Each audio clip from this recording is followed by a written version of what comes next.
This is part 2 of my city review for Philadelphia. My name is Juliet! Juliet! with a nugget of twang. Why are you Is it going? in on me? Personally, I don't think it's worth it if you were going to pay money just to see the Liberty Bell. Unless you really want to get the touristy experience, I would suggest you look into like a city pass. Like, you can do multiple very touristy stuff at a discounted price. But otherwise, I think you can pass. There are so many fake Liberty Bells around the city. You can just take pictures with them and then call it a day. There are several things that I recommend to do in Philly, and I didn't do all of them this time around, but I figure why not take from all of my experiences with Philly. So the first one is to visit an Amish country. The Amish, I do not want to butcher their culture. I guess the best way to describe them is like they're very old school. They don't like technology. They don't like it when people take their pictures because you're using technology. So if you do ever go visit an Amish country, make sure to ask for permission before you take photos of them and make them feel uncomfortable. One of the recommended things to try from Amish country is Amish bread. It's supposed to be super duper good. Another thing is the Eastern State Penitentiary, and it's a very, very old, not in use anymore prison that used to house Al Capone. Yeah. When I first wrote the draft for this video, I wrote, it used to house Al Pacino, but Al Pacino is a well-known actor and not Al Capone. I visited here during that miserable, cold, damp trip to Philadelphia, so that made Eastern State Penitentiary even more like creepy. A place that I really enjoyed was Philly's Magic Garden, and it's located in Washington Square. Magic Garden is what they call an art environment. My takeaway from an art environment is basically you have space and you just make it artsy, you know, but it's not like interior design. Watts Tower in California is also considered an art environment. I talked about the Philadelphia City Hall. Definitely go give it a visit. It's just like a huge building. There are several streets where you can take awesome views of City Hall. You know what sucks about being solo on this trip?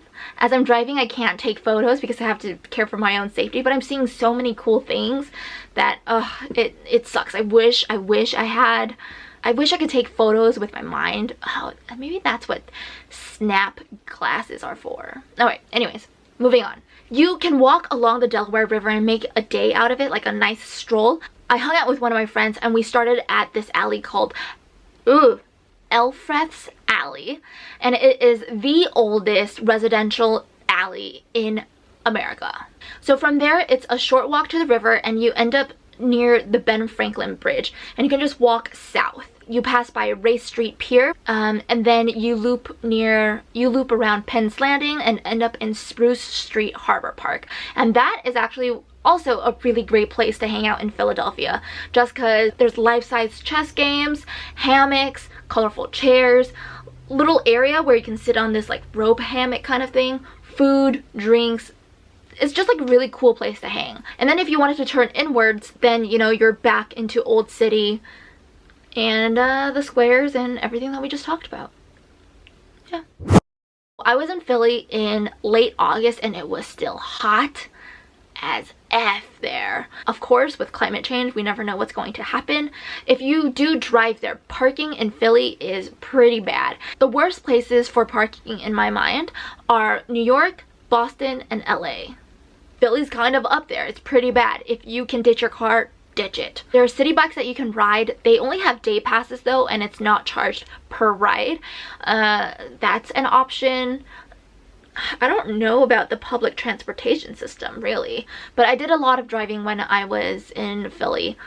Oh my god, the streets are so bad. The streets are worse in Philly than they are in Boston. There's so many potholes, and I was like, it's almost the end of summer. Are you not gonna fix these potholes before fall and winter come again? Like, what's the point of having potholes still there at the end of summer? Yeah, just bring lots of water, lots of sunblock.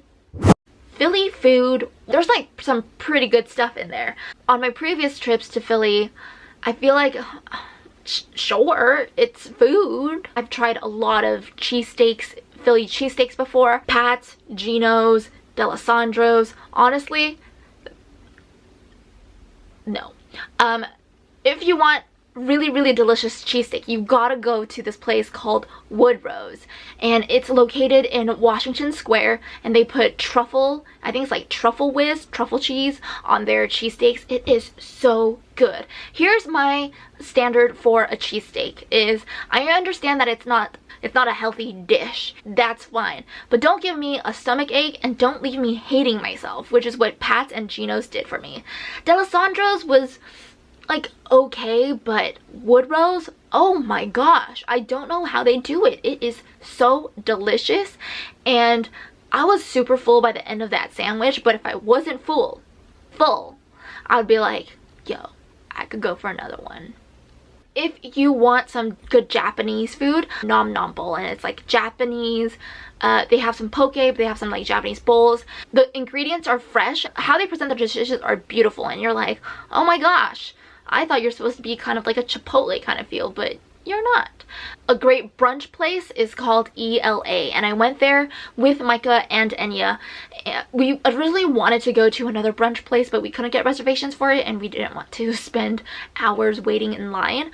So we ended up going to ELA. I believe they have a seasonal menu. What I love most about ELA is, one, the food did not make me feel nasty at the end of it. And this is super important because for this brunch, we ate stuff like gnocchi, we had a burger, and we had waffles. It's like just dishes that are really heavy on the stomach. It just like made minor changes to these dishes that made me as an eater feel so much better. For example, the waffles, instead of using flour, they used cornbread, and they made their own peanut butter, which was very fluffy. I didn't know that was a thing.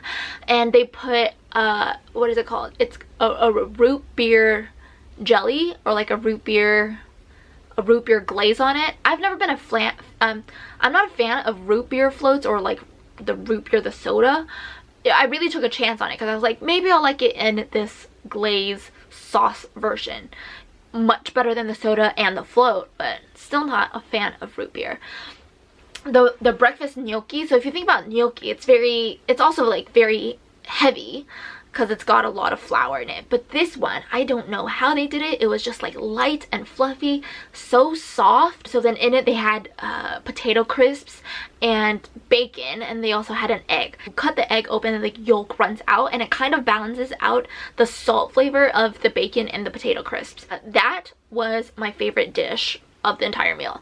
And then we had a burger. Instead of a regular white bun, they used a sesame bun. And then they had handmade or house-made chips that were just like crisped to perfection. Oh yes, this is not a restaurant, but it is a speakeasy. It's called Hop Sing Laundromat, and it's located in Chinatown.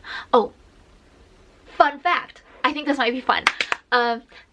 In Pennsylvania, there's only one Chinatown, and it's located in Philadelphia. Ah, fun fact. So Hop Sing Laundromat, it's owned by a North Korean dude. There's like this gate in Chinatown. There's a doorbell. You have to ring the doorbell. You have to wait for him to come out, and he asks you a bunch of questions. First question was, what do you want? and then I was like, oh, we want to try out the bar. We heard it's good. And he goes, have you guys been here before? No? All right, let me see your ID. I need to run a check. I'll be right back. So he comes out in like 5 minutes, and we were there kind of early. So he like runs through the house rules. You're not allowed to take photos inside. If you do, you get kicked out. Also, apparently there's a list of like, if you're a bad tipper and something else, you also get kicked out. This place is also cash only. So after he verifies your ID, he's like, okay, you guys follow me, and you wait in a lobby, and he runs over the house rules again, like no photos, blah blah. It's really short. Then you go in, and the prices, the drinks there are kind of expensive, comparable to Boston drink prices, and I think that's why I rarely went out and drank in Boston, just because everything was fucking expensive. The drinks were really good, in my opinion. It kind of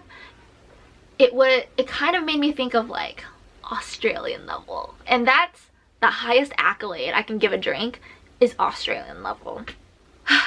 Okay, so that is my city in review for Philadelphia. I hope you guys enjoyed this video. Let me know in the comments below if I've missed anything, if you've ever been to Philly, have not been to Philly, but you want to go. Yeah. I will see you guys in my next video. And, yeah. Peace out. 8 town.